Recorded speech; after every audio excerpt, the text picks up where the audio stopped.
জলেশ্বর আদিবাসী পাড়া, যেখানে জীবিকা বলতে মূলত চাষবাস। তাদের মাঝে আমরা পৌঁছে গেছিলাম বিনামূল্যে স্বাস্থ্য পরিষেবা দেওয়া এবং গাছ বিতরণের জন্য।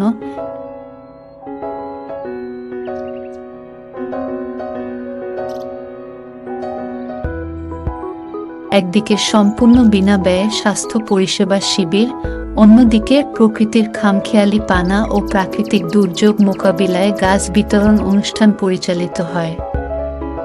এই উদ্যোগগুলি স্থানীয় মানুষের স্বাস্থ্য ও পরিবেশগত সচেতনতা বাড়াতে গুরুত্বপূর্ণ ভূমিকা পালন করছে।